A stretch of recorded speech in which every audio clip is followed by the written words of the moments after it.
Escape from San Francisco podcast. Sorry, I didn't have my mic on. Hello, welcome everyone back to Escape from San Francisco podcast. I have a great guest today. I have three great guests. Would you like to start, introduce yourself, and then we'll go this way? Yes, sir. This is Kinomo 8. How y'all doing? I'm from the city, SF. How we doing with my brother here?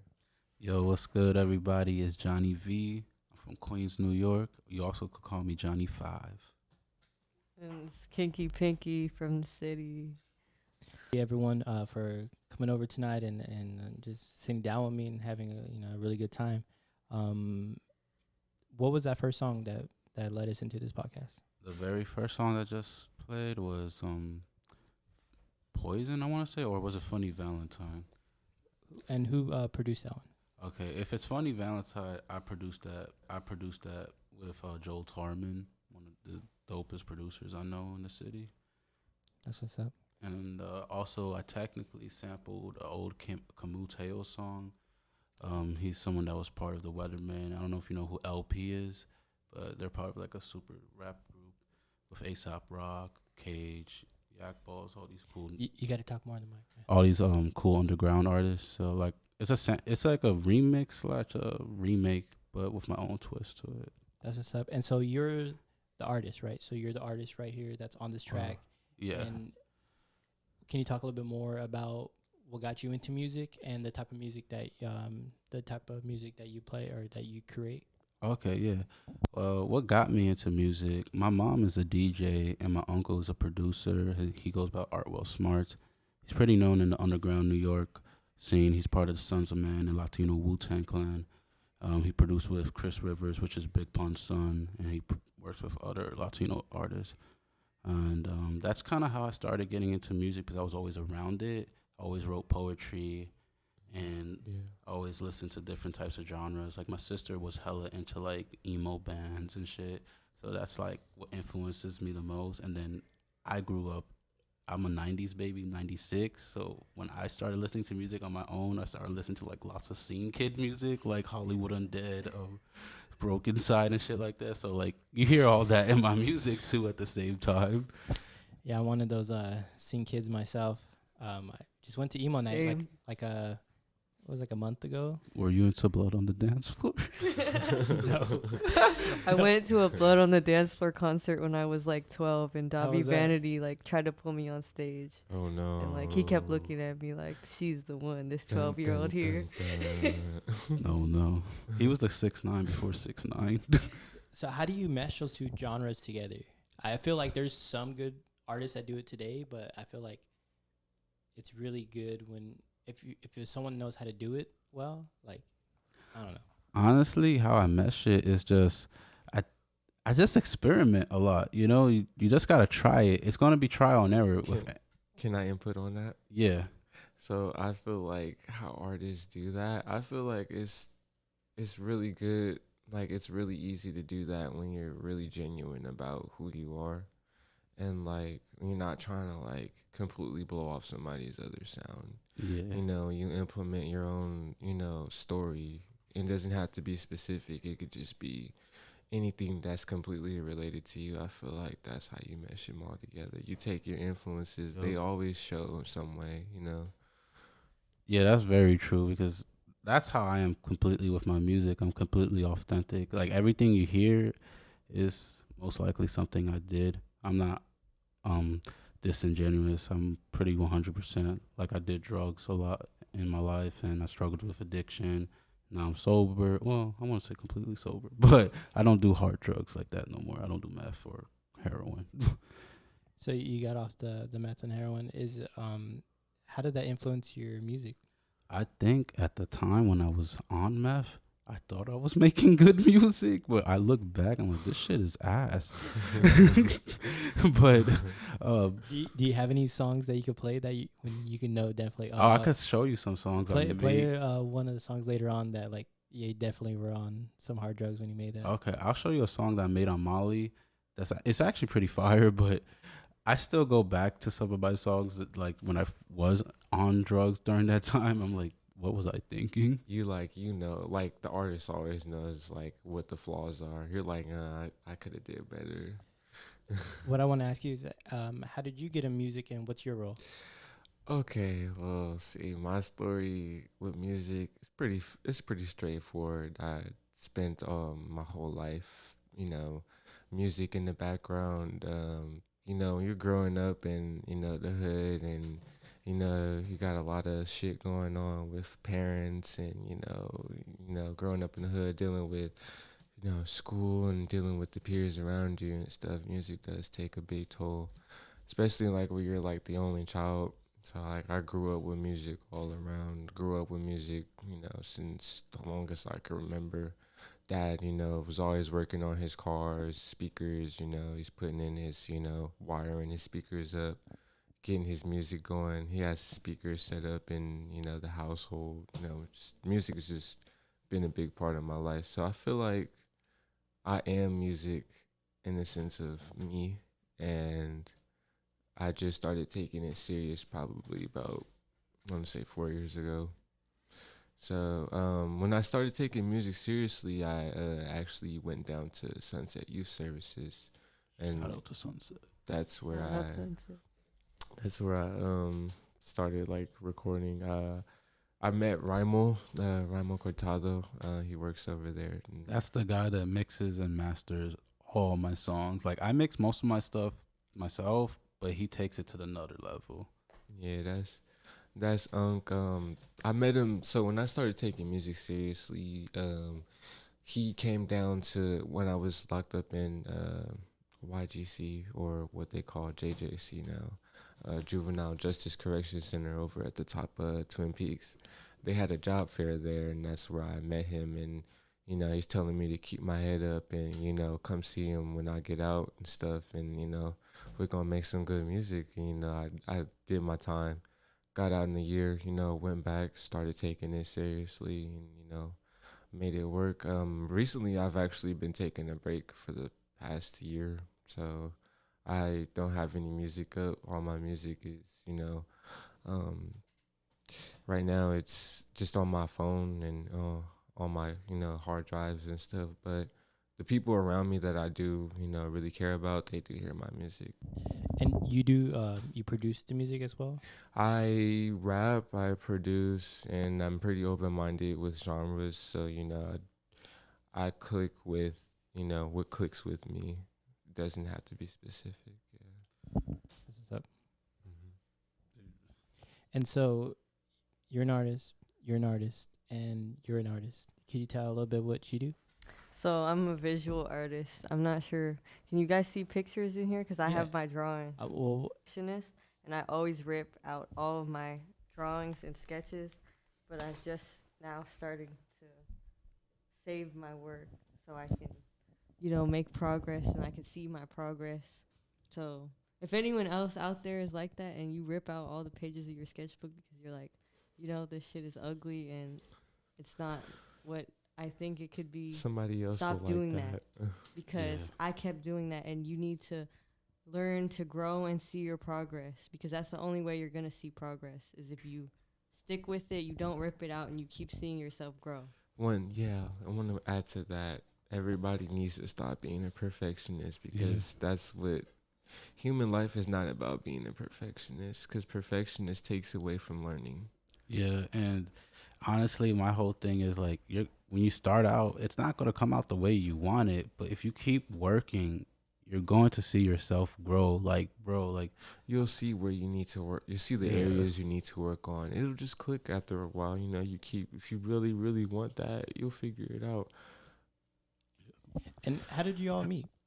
through Sunset Youth Services. Well, technically through Dolores Park, if we want to be like from when we very, very first met, because I used to hang out at Dolores Park a lot with this guy named Dopey.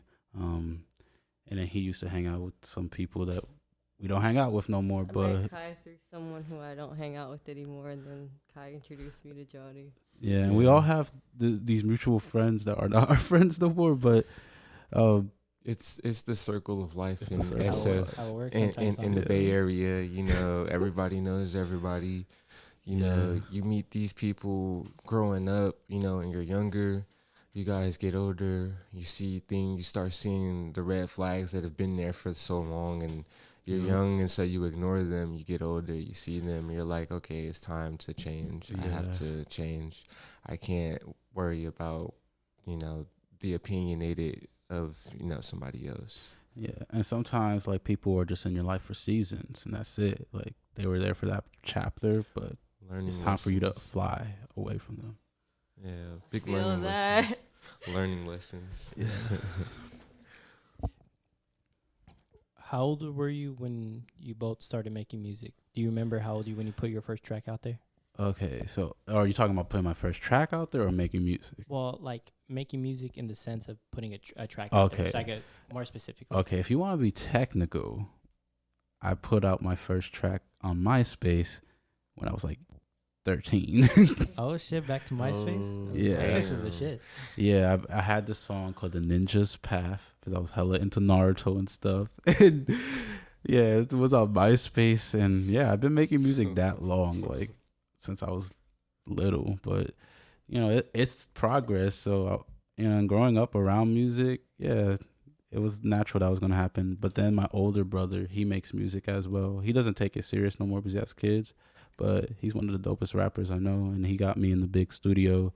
And then he was like, yo, just come to the big studio with me. And then that's how I started making music. But he really wanted to protect me because he wanted me to grow as an artist. So he didn't allow me to put out stuff ever since that first song till like I was like 18. I started putting out stuff again more seriously. Wow. Is there any way you could find that song again? Probably. Or is it gone forever? Nah, it's somewhere in my fucking Google Emails. email. Right? Yeah. If you really want it, I could find it. So It's you made that song, so you're like 13 at the time, and that's when like it got stuck with you. You're like, oh, I want to do more of this. Yeah, because I'm someone that's bipolar and like I deal with like lots of mental health issues, and it's honestly works way better than taking meds. Like doing this allows me to really express my emotions. So even if I blow up or I don't, I'm always going to make music because it's how I communicate with the world. It's how I let out my emotions, or else it's just going to stay bottled up. So I'm always just going to keep doing it. You got 2 years on me. Music. I mean, When did you start? Or when did you put your first track out?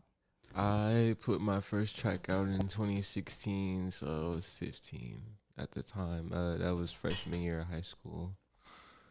And the only reason that I actually put my first track out was because I seen one of my friends do it. He went down to the Boys and Girls Club and he recorded one of his tracks in the little studio they had there at the time. And at the time, like I'm gonna be really honest, at the time when I did start making music, one of my biggest influences was Famous Dex, just because like energy wise, like he did carry his songs with his energy, and you know I feel like people actually like that because you know 2016 was a big turning point. Yeah. I seen him live at Dexter. who puts on a good show? Camp Flognog. I Yeah. went to one of those back when they put it on, and he was there. So I got to see him live once, and yeah, he brought the energy. I had a chance to see him. What was it? 2017 down in LA. That's crazy. Then that was like literally the weekend of my birthday, but I couldn't go. And You know what's crazy? Me and Famous Dex have the same birthday. Oh, Me, shit. Famous Dex, and Little Xan all have the same do birthday. you look at them for inspiration in your music? I don't look at Little Xan for inspiration, but I look at Famous Dex in the sense of how he carries himself, his energy. Like, I really fuck with that. I fuck with his whole fucking Dexter, like all those crazy ad libs. And like, he was doing things before people started doing things. Like, he had songs like Juice WRLD before Juice WRLD. if we're being honest, yeah, I feel like underground wise, he influenced a lot of people. All right, Like, well, him and Tracy. We're gonna take a momentary break, bathroom break. Okay. Yeah. I took a fat bong rip, and like from like a 3-foot bong, and I fucking almost called 911. Oh my god. That's how you. Okay, so I got stuck on. when my first time smoking, we went all out. It was backwood, like the strongest backwood they had at the time, which was a dark stout, the Black Pack. what was it? Gorilla Glue weed, and then Is it number 4? Yeah, I think so. That And was then the best one back then. and then it was Silver Haze wax, THC wax, and we were stuck, and the whole moment just kept repeating itself. You know, I'm seeing colors, and Oh shit. you That know, sounds like one of my bad don't- acid I don't trips. like- So myself personally, I don't like weed, like being high, like THC and stuff. it takes you and out of your mind state. It just gives me paranoid. But Yeah. just to be like a little bit more upfront, like I've never been high off. I've never taken Molly. I've never done any like opioids. Dude, That's good, That's the actually, big. bro. That's a big Well, flex 'cause right I now. grew Hey, up, man. I grew up with addiction and family and stuff, so like I never gravitated towards So that. you broke that curse. That's good. Kind of get away from that, but I also like I used to be working rehab places. I used to be an opioid counselor and stuff like that. So That's good. I know Dude, what that's people fucking go sick. through when they're going through that shit. So I get it. I'm at the same time, I'm not like a prude or anything. Like I want people to enjoy Yeah. themselves and have their fun and learn how to You have won't some harm You reduction won't in their yuck life. anybody else. Yeah. Yeah, I mean people's life. I mean the one thing I learned working in that field was like the more you try to shame someone and try to make them like stop using, the more they're gonna do. the more they're gonna be resistant to not like to stop. Yeah, like the more likely they're gonna be. That's the using it reverse too. psychology thing. That Yeah, honestly, what Yeah. has helped me get like away from harder drugs the most was doing harm reduction versus to full on rehab, like or like 12-step Like shit. abstinence and stuff. Yeah. You try to do 12-step. I tried to do 12 steps and it didn't work for me because I felt judged. Hella. 12 steps is really difficult. I mean, it does work for a lot of people, but like you have to be in that right state to actually get it work Yeah. for you. But like for me, harm reduction is how can I reduce the most harm Yeah. from individual. And so like my ideas are like radical compared to a lot of people. Like I'm for safe injection sites. Me too. I'm for decriminalizing all drugs. That would eliminate the black market. That's what how I feel. But like that, I would eliminate that, and instead of putting the money into people going into prison because of drug crimes, using that money to help them, and as far as getting them into rehabilitation in a safe manner, whereas trying to force someone to, because I understand abstinence doesn't work for everyone. Yeah. And at the same time, it's like people have to learn how to make their own choices. I can't force that choice on you, but at the same time, our country is very cruel on how we It handle really drug is. addicts You know what I would or do? addiction in general. Not if- to put like because drug addict is like a fucked up. you word. know, Like, Yeah. when it comes to I feel drug like addicts. sometimes they also use that as like, you know, they make money off of that. Yeah, they do. Big time. You know what I would do though if I like could, if I ran the country, I would make sure like every person that is in jail for a drug selling charge, I will help them get an LLC because they know how to run a business. Like my father's incarcerated my whole life because he was a drug lord. Like he knew how to run a business.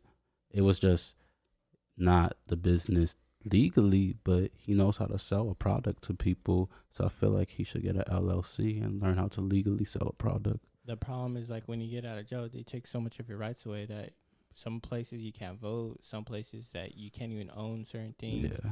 You don't have rights as being a U.S. citizen anymore. I think they were trying to get people to. I think they were trying to get that like removed or something. Like you know, people with criminal records should still be able to vote. Well, this is just They've hypothetically done if I here ran in the California. country. In California, they've done that where if you have a felony, you could vote here.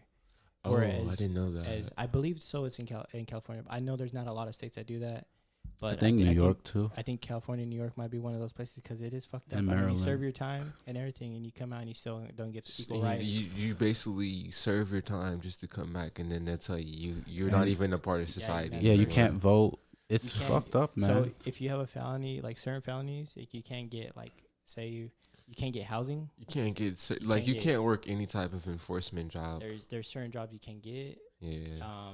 It all depends on circumstance of the individual where they're at. But one of the biggest things that I've seen that's fucked up is the war on weed and marijuana and stuff, and how all those people got locked up, right? And then and they now pass- all Now these they're all people, profiting off They're it. making hella money. You right? see all these white looking, like Apple looking stores of fucking weed Have you cannabis been in clubs. those places? I've been in one And how in expensive- Manhattan and Beach, mad expensive. They tax you, and it's fucked up. I'm like, and it always makes me think. I'm like, dog, like my dad's in prison for the shit that you can make money off of. Like that's whack. It's the craziest thing because yeah, like they make so much fucking money off this stuff, and people invest money into it, and it's still not federally legal, and those people are not gonna get in trouble. Yeah, for you it. know why? Because look who works there most of the time.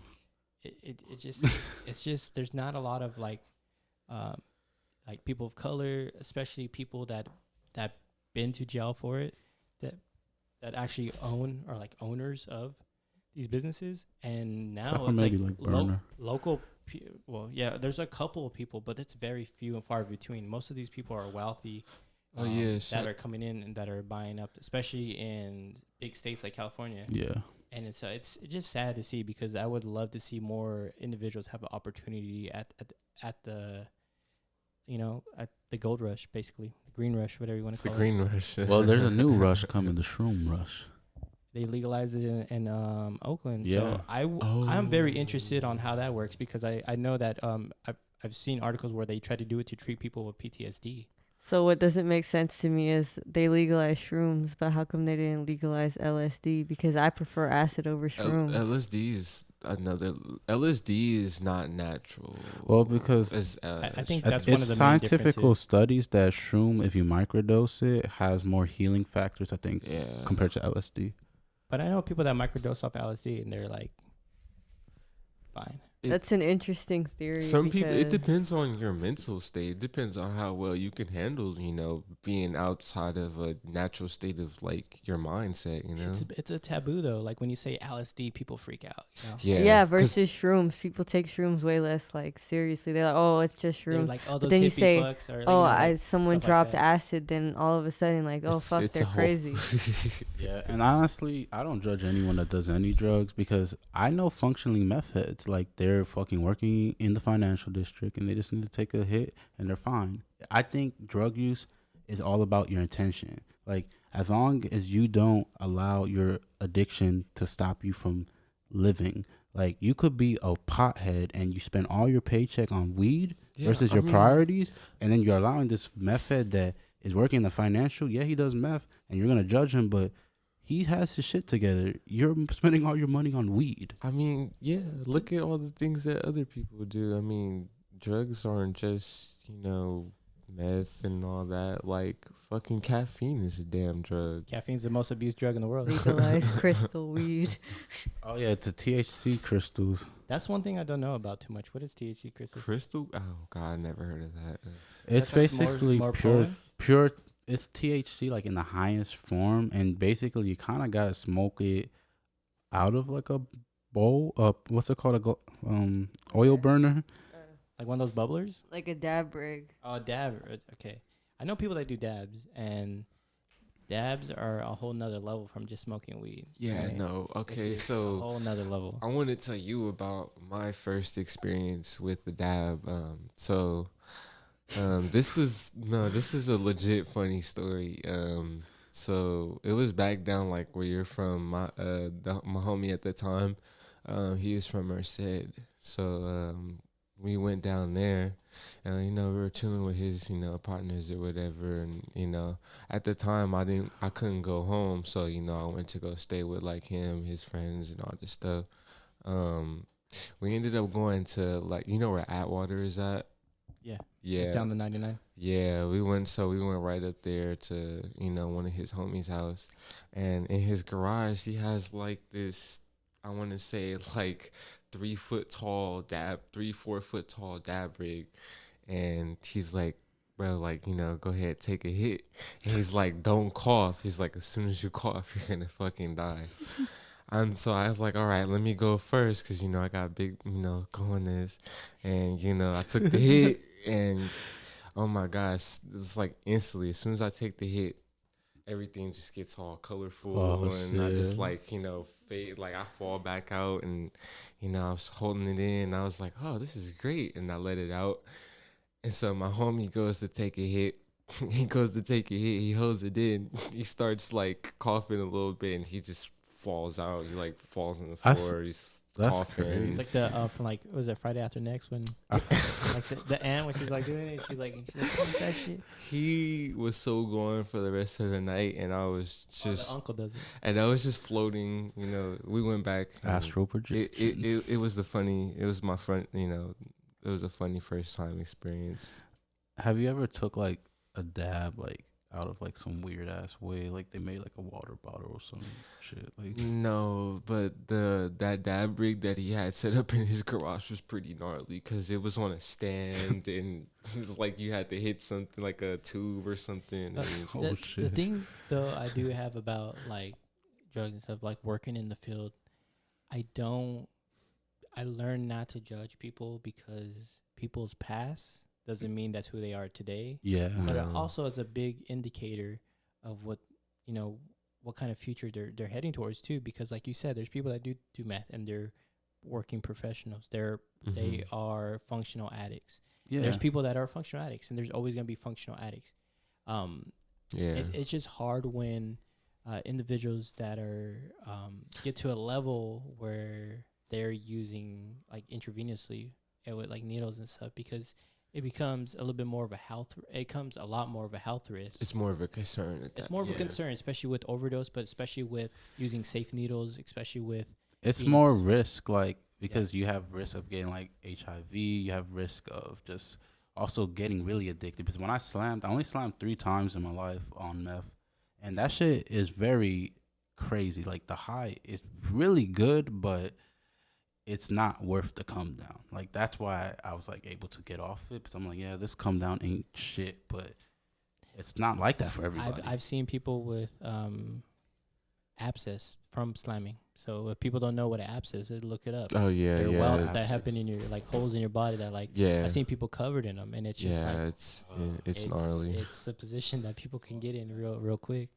I wanna say like with me, like my drug use has never been to the point of like concern. It was more of out of curiosity, because I always grew up and was like, oh, I'm never gonna do any type of drug. You know, 9 times out of 10 you're gonna be curious and like, I want to try it. Just Fun you know. fact, I used to say I was straight edge in high school. Were you straight edge in high school? I was straight edge in high school, but then when I became an adult, honestly, I started doing coke because this girl I was fucking with, like, she was bad as fuck, and I was like, you know what, fuck it, let me do it, and I did it with her. Usually I how was it goes. straight edge in 5th grade, guys. Yeah. Oh. So being in the city though, like I come from the country, and talking to everyone that grew up in a big city, like they were exposed to a lot of shit really young. And it Yeah. was easy for them to get access to it. Oh, boy, yeah. It's everywhere. I had a man. kid when I was 17, so I was exposed to a lot of shit and like drugs, everything. Like growing up in the city, you're gonna be exposed to it all. Like got arrested when I was 15 for shoplifting from Macy's. Like growing up in the city, you're gonna experience some fucked up shit, and if you get out of it okay, like that's an accomplishment, guys. Did you grow up here in the Richmond? I grew up in the Richmond, yes. I grew up in the Richmond district, but like I also like spent a lot of time in North Beach. Like I lived there for a short period of time at North Beach Place, 640 Francisco. Yeah, that's so like growing up in especially the area you grew up in too. Like you could tell a lot about like the usage and stuff. And you grew up in the Fillmore from where you telling me too. So like Yeah. I grew up in the Fillmore, and you know I used to like traverse. So I grew up in the Fillmore. I grew up in Vallejo. I grew up in Hunters Point. So I've seen a lot of that stuff. Yeah, and growing up in the East Coast, like you see lots of people hooked on heroin, and like people do China this. White, is different. Yeah, people It's not hit that that black age all the time, and like I feel like out there it's a big problem, and so I seen that shit all the time. I seen lots of my friends in high school, they did get hooked on that shit. They passed away from that. What I want to ask all you is, what is the correlation between like drugs and music? Oh, see, that's a crazy thing, because I used to think that like drugs made my music better, but sometimes it does, sometimes it doesn't. I feel like the drugs. This is the thing. I feel like drugs and music have always been like this. Yeah. When you think about older artists. Jimi Hendrix. Yes, I think exactly. Psychedelic. Jimi Hendrix. When you think of older artists, you got to think about when all that stuff first started hitting, and it was only accessible to rich people. And you also gotta think back then they probably had purer stuff, man. Yeah. Like, lots of the Yeah. shit now has fentanyl in it, and so it's like slowly killing us. There's people that have been overdosing doing coke because it's laced with fentanyl. Yeah. There's people who do straight fentanyl, and they're out there walking around. Yeah, right Oh, now. we know some of them. Definitely. I know that people scrape it off and they smoke it or inject it or It's fucking everything. wild. Just- And honestly, my relationship with drug use and music, like, I just be living, and sometimes I'm in a situation where I'm high, and then I want to record music, and it just happens. You want to share that energy that you're Yeah. feeling at the exact moment because you know you're not gonna get that feeling. Yeah, and there's some songs, like, I freestyle lots of my music, but I also write lots of my music, and there's sometimes where I freestyle high, and I can't recapture that energy. It's like, damn, I was high on acid, and I can't recapture this moment. So what would you say? Is it better being on something producing music or on something listening to music? I want to say you should Listening to music because you don't have to do anything. You're just listening. Yeah, to you're just it. chilling. Like, listening to music on Molly is hella fire. With creating music. Or Ella. And creating music, I feel like, to be honest, like with me personally, like sometimes I like to drink when I do music because then I'm really like free flowy, I'm less restricted. When I drink, there's no restrictions. I'm in that vibe. You can keep going. No, go ahead. I was just gonna say, like, I feel like it's like the same for like visual art. Like, if you've ever tried to draw a picture on acid, like, that shit is impossible. Like, but you come up with some really great ideas for drawings, and you're like, whoa, this would be an amazing drawing. Like, let me write this down and draw this when I'm sober. Like, Yeah, like, that's my thing. Like, I can't write music when I'm on acid or whatever. Like, I could freestyle music and come up with sick ass melodies, but there's something like that takes over. I don't know if you ever all watched that fucking Disney movie Soul, but they got something right. There is something that takes over you when you get in the zone in music. You get in the zone, and when you're in that zone, it just all comes out. Can you play one of your songs before we get into the next topic? That I was on drugs. Well, whatever song you want to play, whatever you want to feature, we'll put it on, and then we'll get to the next topic. Okay. Because after you play the song, I want to talk about what is your writing process and how do you go about it. That's interesting. Because that's the part of the artist that a lot of people don't understand is one of the most important. Michael Jackson was one of Michael Jackson. His music process is pretty cool. So what song is this? This is A Lot on My Mind. I chopped and screwed it. I made this song on Molly and freestyled the whole thing.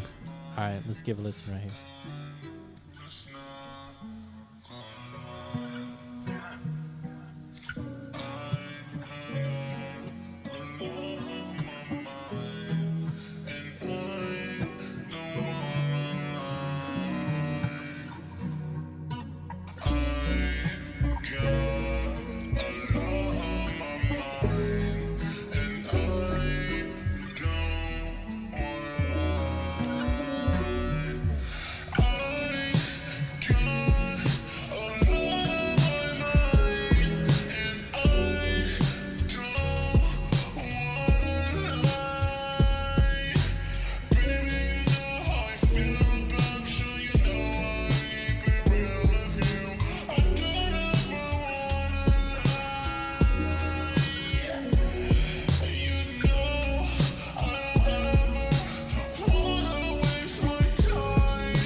So, what is your writing process?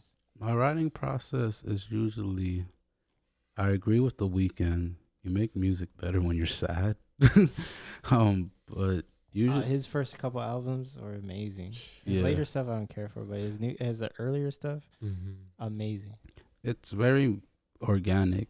I If I'm going through something in life, I just put it all out there. I'm a very melodic person, so I like to find a melody in a song, and then I'll sing.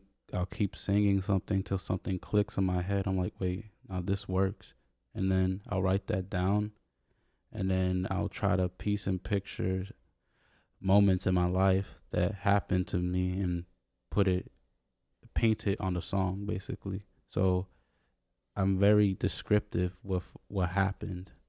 Like, so that's why I kind of write in the sense of a music video happening because I want a story to be told.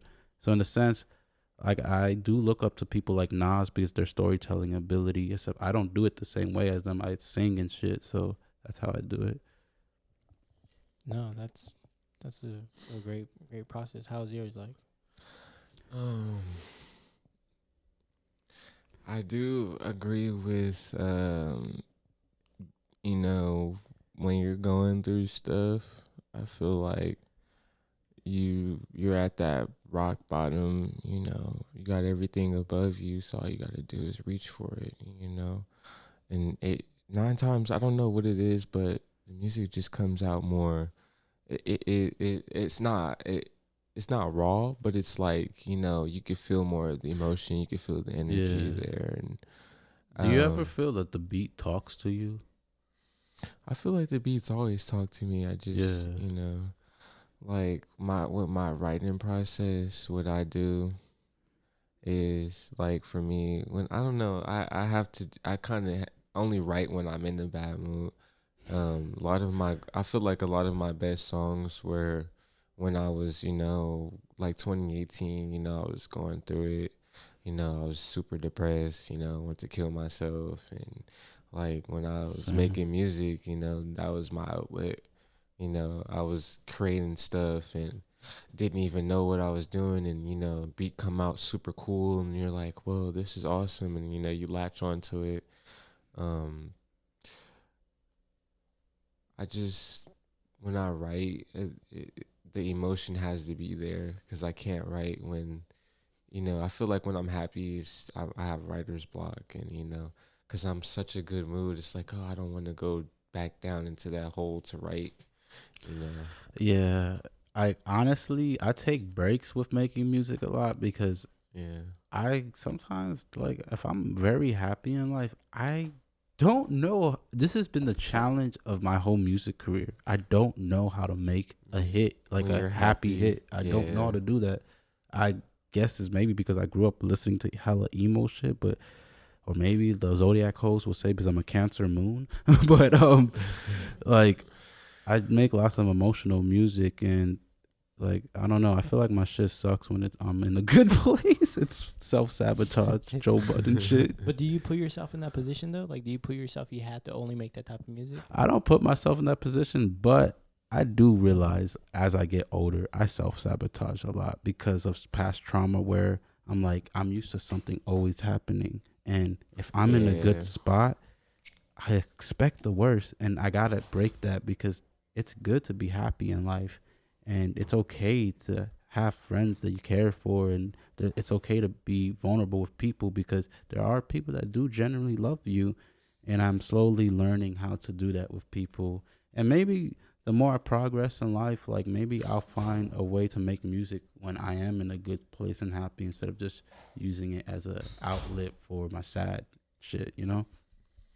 Yeah. I don't feel like that because I feel like some of the best songs ever made were made when people were upset or fucking angry or heartbroken, because then you can really relate to that shit versus like some bitch being like, I'm walking on Ooh, sunshine. you Then you're like, you make a oh, good point. okay, I guess I'm walking on sunshine, bitch. You make a good point. You make a really good point because when you're sad, it's like that's the I feel like when you're frustrated, upset, sad, you just went through a heartbreak, or somebody just told you off, or something didn't go right in your life. That's when you just kind of snap and you kind of just start speaking the ultimate truth. Yeah. Like, Well, there's so many artists or Even just like famous people in general that you think they're so happy and that their career is going so well, and they end no, up committing No. we suicide. never know what's happening. Yeah, look at behind the committing fucking scenes. suicide. the They have Robert. What's that guy? Robin Williams. Robin Yeah. Williams. Yeah, he's on top of the world. Like he was the best, probably one of the best actors and comedians like in the world. And, like I was so sad when I found out he Yeah. died. Man, Aladdin wasn't the same after that. But also I was gonna say, like, Kanye West, even he takes himself to places, like he'll travel and go somewhere new and go back to struggle mode when he makes his albums. Like he had to go to Hawaii and start brand new when he made My Beautiful Dark Twisted Fantasy. When he made Yay, he was in Wyoming. He always travels to weird places and secludes himself so he could get back in a creative vibe. but that's like the artist block, right? Putting yourself in a position where you had like he locked himself like in The in a stadium. room, a stadium, to get something done. Yeah, for Donda. Yeah, so like being in that position, having to do that in order to be able to complete a project, like it's just like we're not robots, right? We can't just put it out there. You got to be in that environment. Like, Yeah, and honestly, like I feel that because in 2018, that was one of the worst years of my life. Like I found out like about some personal health issues, and then I also like became homeless. And I wanted to kill myself too in that point, and I feel like that was a shift in my music where I started making music I like because I was going through shit in life. And how long have you been in the city? Since 2016, bro. You've been out here a minute, so like just having San Francisco artists and creative people on the podcast is what I'm trying to do. That's like my whole focus and goal. But also listen to your stories and personalizing it and viewing you as human beings rather than whatever it is, that others might see you as. And so you got to understand that as well as like learning to be okay with yourself is like the first step in being okay. I 100%. I agree with that 100%. Yeah. Because I have my moments where I am very judgmental, but it's only because of stuff that I've dealt with in the past, and I'm working on it. Because I realize people do the same thing with me, so I have to, take myself out that position, step out, look like, okay, what could we do better about, seeing, because I'm like we've grown up around this, we know people, we've seen people do it, you know what I mean, and these are people that at one point in time could have been super genuine people had that not happened, whatever the problems were had pushed them to that point. I always think about, damn, what could this person have been? What could this person have? People don't always want to think about the what ifs, but sometimes the what ifs, guide you in a direction. I always think about the what ifs because what made my song Funny Valentine? I always thought about what if Kamuteo never died from cancer in 2008 and he was able to meet up with Kid Cudi, because Kid Cudi ended up doing a song with Cage, and that's Kamutu's best friend, and Kamu's from Ohio, and he influenced Kid Cudi. So I'm like, yo, what happened if he actually linked up with him? And so I decided to sample that song and make my most recent song. And everybody's telling me from the story previews, like, yo, this is fire. This is like your best song ever. And I'm like, the what ifs sometimes are good to think about. Can we get that song going? Oh, yeah. Let's get that song going, and then we'll end it with talking about future upcoming shows you have going on and projects you have in the work and stuff like that. Okay. All right.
I cried making that song.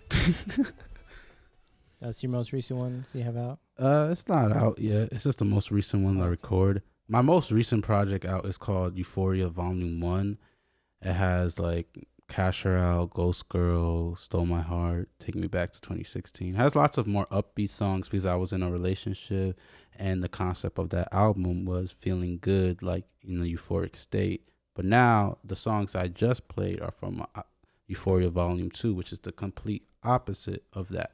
Is the end of a relationship, the end of euphoria when you go through a come down, when you're hurt.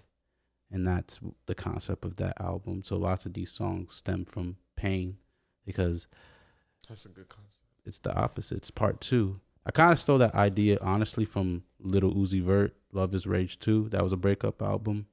But the first Love is Rage was like just random. But Yeah. That's a good point. I didn't even think about that. How uppy, like, Love is Rage 1 was, and compared to 2, yeah, 2 is really, I felt 2 more. I think that's why. I felt too, like, I felt the songs, like, when that came out 2017, X dropped, what's it called, the question mark? Oh, No, he dropped 17, and then 17. and then That was Uzi dropped. Honestly, I don't know, like, the whole, thing about X and, like, his, what he talked about in his music. But I'm like, only the people who were going through that were able to understand. And that's why I feel like other people who are like, oh, no, he was just talking about, doing drugs and, being depressed and all this stuff. And, I feel like that's invalidated if you ain't never really went through it. And, a lot of people are telling people who've been through it how to feel, and I feel like that's wasn't, because that album helped me through that year. That's what helped me stay on a good path to get out and go back home. Honestly, that year it was a couple projects. It was Tracy's XOXO and Designer Talk, 17, Love is Rage 2, and then 17 I want to say, was this when Trippie Redd dropped the first Love Letter to You? This was not. That was I want to say like the second one. Yeah, Love Letter to You too. Cause I think he dropped Love Scars that year. Yeah, Love Scars. That was on the first Love Letter to You. That was my good. I love that song. Baby, don't throw your love away. And then, yeah, that was a cool year. That was dope. I missed that time period because like I was more. It's weird. I wasn't as like technical with my music I am now, but I was more involved in the scene. Then I opened up for Little Peep in 2017 in Brick and Mortar. I met Golf Boy Click. Tracy fucked with me. Fucking Mac Ned told me that Tracy did not talk to nobody for weeks, and then he talked to me and my homie Prince that day and opened up to us. And I don't know, like. I feel like, everything happens for a reason. I was supposed to link with Juice WRLD, and the year that he passed away, I was supposed to go to Rolling Loud. My producer that produced Cash Her Out, his name is Pharaoh. He's managed by Timbaland. He was supposed to link with me in at Rolling Loud because he fucked with Cash Her Out and he wanted to hop. But it never happened because he passed. But that's why I'm like, shit happens for a reason. Everything's in the universe's timing. So if it happens, I blow up, I do. It doesn't matter. I want to keep doing my art and keep progressing in my art. I feel like that's just it. Like, just always feel like there's room to improve, because the minute you get cocky, that's the minute you self-sabotage, because then you think you're too good to improve, and that's dumb. Like, there's always room to improve. What shows and projects you guys have lined up coming? I have a couple shows lined up. Every show, this is a fun fact, every show that I have and I'm on the set list, I'm going to find a way to get my brothers on the show with me. Even if it's 10 minutes, I want to squeeze them in somehow in the show. So my next show is the 29th in Vallejo and 220, I want to say 9th Street. And then my other show is the 31st at Cafe Envy. And that's the Halloween show.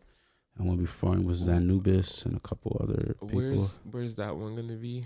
The 31st, the Halloween party? Cafe Envy. Cafe Envy. In the city. Okay. And then, like, in terms of projects,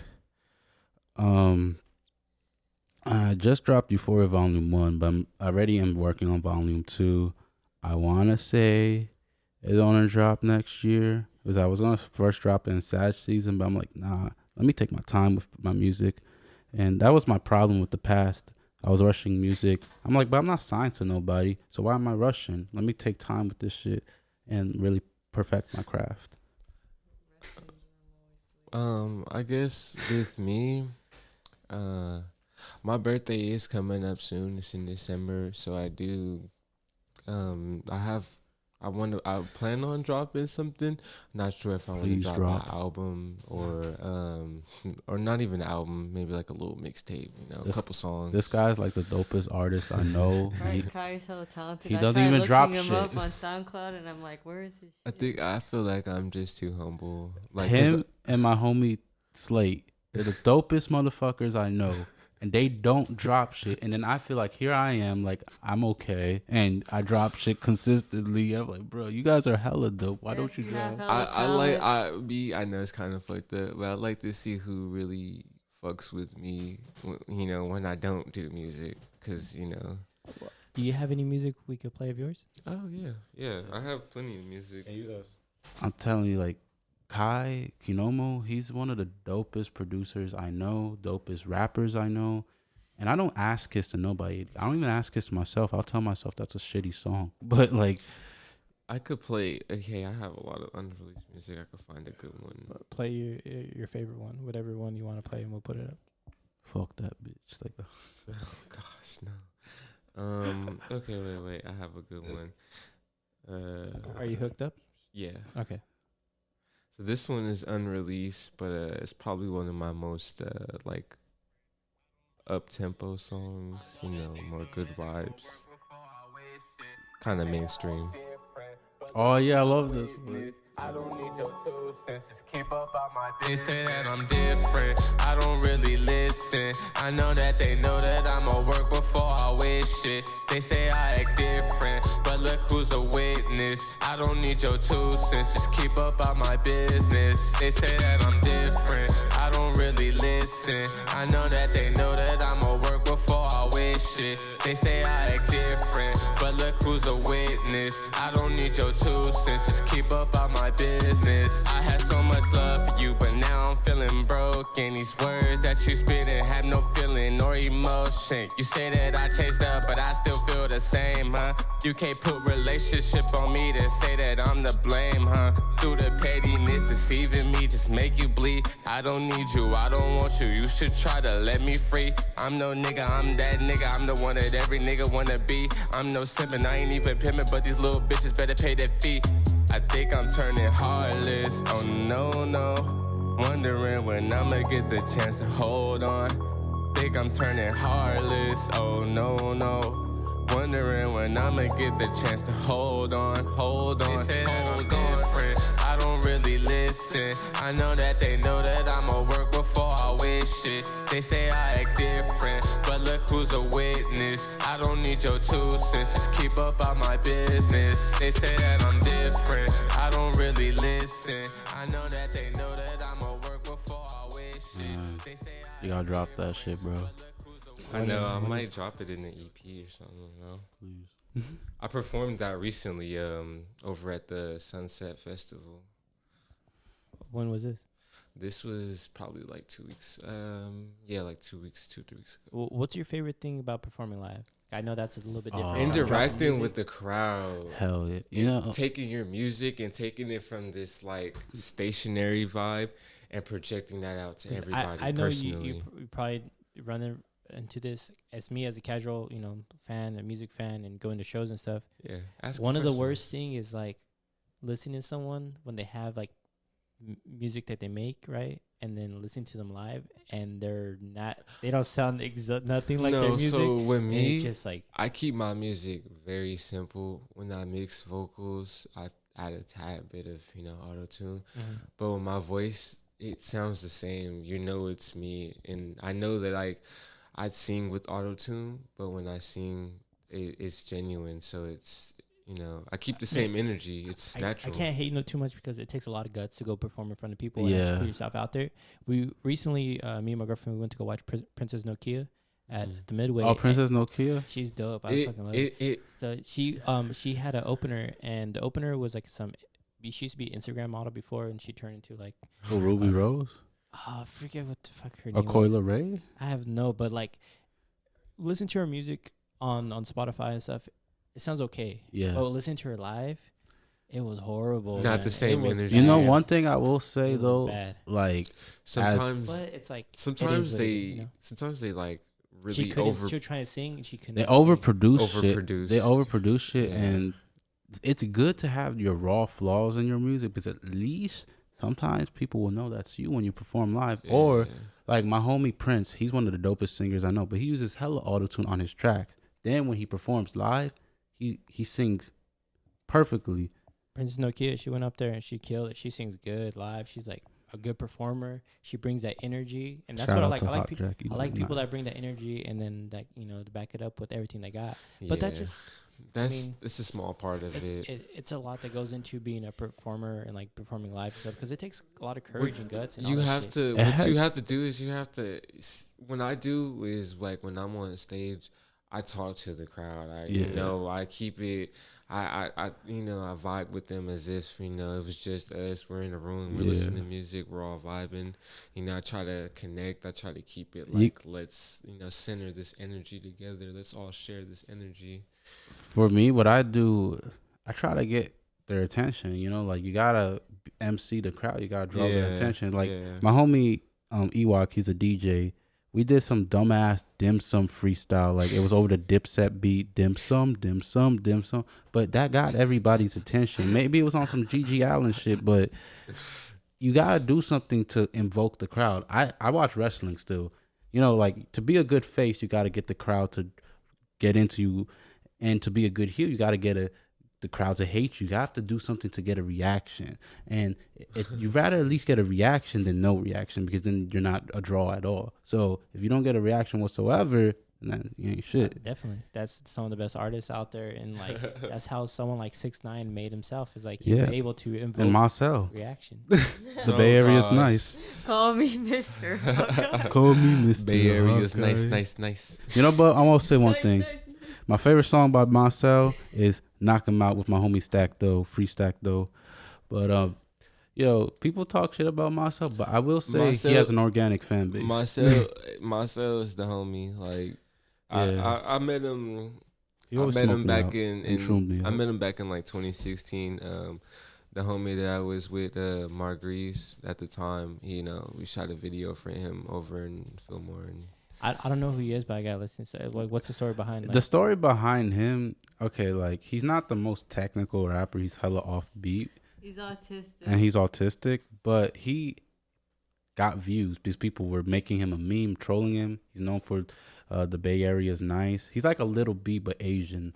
And one thing though I respect him is because he doesn't give a fuck. He puts himself out there. He knows people troll him and he deals with family issues, but he keeps it pushing and he works hard.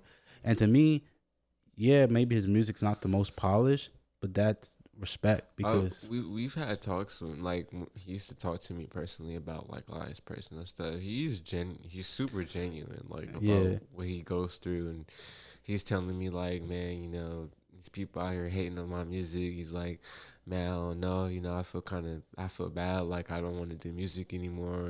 And And he was at a point where he was like, I want to switch genres because nobody's taking that's when me he this made serious. "Shoot Me in the Barrel."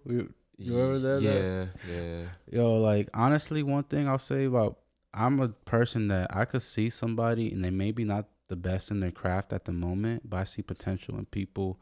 And Marcel has a good delivery. And also my homie Buddha ROTB, he may not always be on the floor all the time, but he has good lyricism and good flow and melody. And I see potential in people.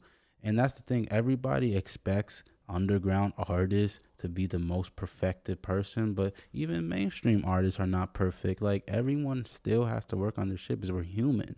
And if I see you're trying, at least you're trying, I'm going to work with you, especially if you're someone that's genuine. I don't care if you could sing fucking amazing, but there's some artists that I know that think they're the prince of music, but they're ass because they're a shitty person at the end of the day.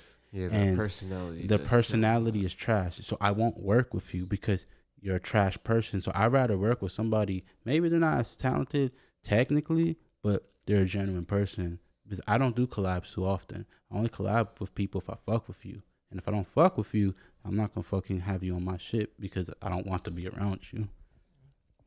That's what's up. lot.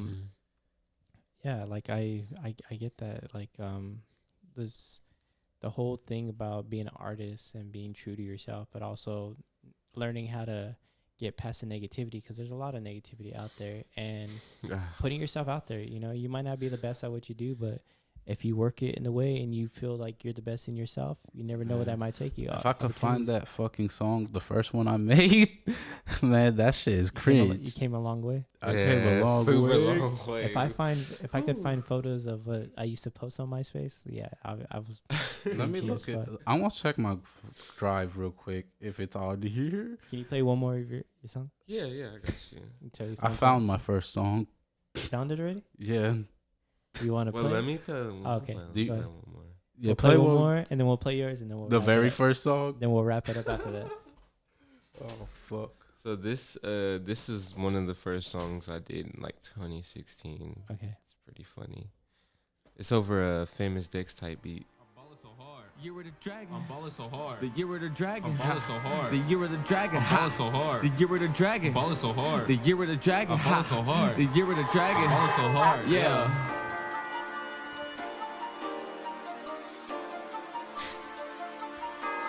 Yeah. Yeah. Hey. Hey. Oh. Lemon squeeze on the handle. I be trapping out the bando. Blowing cash like a candle. I'm serving niggas with this FN. Broke niggas can't stand those. Fuck the view, I chase the channel. I know them niggas, they be really trapping. I made my money, I was never acting. I pulled up one of them, I had to smack him with a 30 on me. Yeah, that's curry on me. So you know I never miss, they hurting, homie. They talk about me when I'm not around. I had to catch up like it, now we out of bounds. I slid to the halls and I made it back. I split the kill, you know I gotta kill this track. And if you lost your bitch, you know I took that. Then she turned her back and then she make it clap. G-Rose in the cut. G-Rose in the cut. Lil Dex in the cut. Lil Dex in the cut. We fucking it up. I squeeze the Glock, I make it head pop. I'm getting guap and it ain't stopping. Hollow tips off for Christmas. Homicide is on this wish list. 3 summers on my death wish. I fit the hand in a thick bitch. They was talking, they was really hating. I already seen the shit coming. Money coming, I ain't front. Stack it up, stack it up. I ain't never giving up. Nah. Ship sell, oh well. I'm ballin' hard just to get the money. I'm ballin' hard just to get the money. I stack up the money just to eat. Like it's dinner, put it in the tummy. Money coming, niggas acting funny. I roll around off the lean. They gon' think I want a Grammy. They gon' think I want a Grammy. I'm ballin' so hard. I'm ballin' so hard. I'm ballin' so hard. I'm ballin' so what? I'm ballin' so hard. I'm ballin' so hard. I'm ballin' so hard. I'm ballin' so hard. I wasn't able to find my first song, but I'll show you something I made. I did for fun recently. I was just freestyling it, but I feel like I should share it with the world. All right, you got it. You got to hook on the Bluetooth. I got Oh yeah, I got you. Hook back on the You Bluetooth. might have it. It's Stay Away From Me. Oh, I do have. Damn, I just disconnected. Okay, I just want to share this with the world because this is how I feel right now at this very moment. Stay Away with Slate. Oh. Or no, Oh no, you could play Gotta Go Away. Actually, that's a better song to play, I guess. okay. Oh no, still play Stay Away From Me. Bitch, stay Because away. I kind of want to hear that. Yeah. I made this shit on my phone. This bitch was like annoying me. Like she thought me and her were fucking or something and assumed that she was a drug addict or whatever. Fuck that bitch. Yeah. Fuck you, sweet puppy Sophia, bitch. I hope herpes gives you I OC. hope I see you at the center, bitch. Oh gosh. I'll tell you what a bitch you are. Herpes gives OC. Fuck.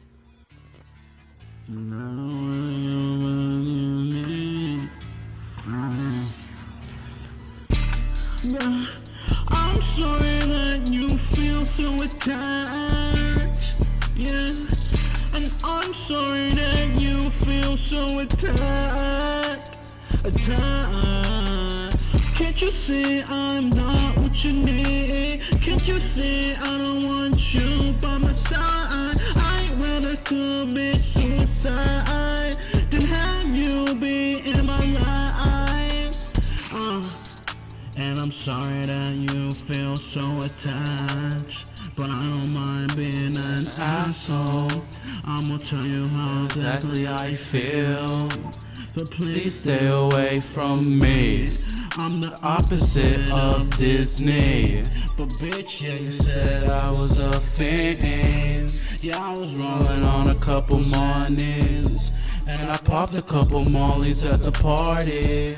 Yeah, and my best friend does coke like Chris Farley. And the only white bitches I like are the ones that are foreign. Bitch, you just too boring. It's true. Yeah, I'm sorry that you feel so attached, but I'm the one that you can't stand. I'm sorry that you feel so attached, but bitch, stay away from me. Bitch, stay away from me. Bitch, stay away from me. I'm the opposite of Disney. Yeah, but maybe I'm not the opposite, cause I stay around lots of fiends. Maybe I'm not the opposite, cause I be on all types of drugs. Maybe I'm not the opposite, cause I be rolling off something. But in reality, that's your perception. I just be getting high with my best friend, working hard, getting this money. Yeah, I sent you the stems. He's gonna mix it. Yeah, I'm gonna master it. So he's probably gonna drop it. I'm gonna drop it. I don't want you to drop it. I want to drop it. You could drop it. Oh, you wanna hop on it, bro? Yeah. So just right now, exclusive for your podcast, he's gonna hop on the song. There you go. When did you make that one? I made that last You made that like 2 months, 2 months ago or last month? Nah, you made that like 2 weeks ago. Oh, 2 weeks ago. Yep, is that Disney bitch? How often do you put music out, or how often do you create? I create damn near every other day because there's this app called BandLab that allows you to like make music on your phone. I don't put these songs all the way out. When I do fuck with one, I take it to a big studio and then I actually do it there. But I create a lot, like, and if it's not like music, I do like visual shit or I write storyboards because I'm not just a musician. Like, I also have ideas of being an actor, also writing scripts. Like, me and my big homie Heem, like, we're planning a music video, but it's not going to be your typical music video. It's going to have a full plot, kind of feel like a movie, you know? Man, you guys got all of it worked. I can't wait to see that. I ain't gonna lie. It's for Funny Valentine. That's the one we're plotting on. Sounds like something that you're very busy with, like just being a creative person and just finding time for all that. I don't know how to do it, to be honest. I don't know how you guys do it as artists, you know, coming on here and shit. Like, Man, barely I don't find even time know to do how it. I do it. It's I wake surprising up. me sometimes. Well, I thank you for coming up on the podcast and, you know, just being persistent, you know, trying to get on and stuff. And Thank I you for appreciate having us. No, Yeah, we don't thank worry. you, you. bro. I appreciate every one of you, like, just sharing your story and just having a real conversation with me. This is what it's all about, playing some of your music and just being, you know, open and vulnerable about things and just talking.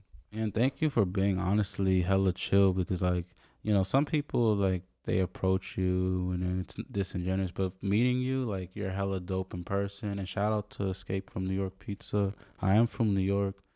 I'm not going to give them the seal of approval of New York pizza, but I will say It's not near your I still fuck with your pizza, guys. the pizza's good, but I've been to New York for the first time this year, and I realized, I was like, oh shit, I've been Nah, eating You know shitty what? pizza. way I've been eating different. shitty pizza my whole life. You know what's good pizza in the city? Arnold's Pizza on 16th and Valencia. The owner's from Brooklyn. He's a cool dude. It tastes like New York pizza. You know why? Because you know why New York pizza is good? You have to Because eat it's pizza the water verifier. comes from the mountains. So in theory, San Francisco pizza should taste good too. So that's the secret. Nah, I was in New York and I saw the rats and they're all there fucking. Oh yeah, 6ix9ine is everywhere. So is Lesso. They're flipping that pizza and everything. All right, thank you guys. All right, thank you, bro. Thank you. Thank you. Fuck OC. Fuck OC. Oh no! Don't make it more.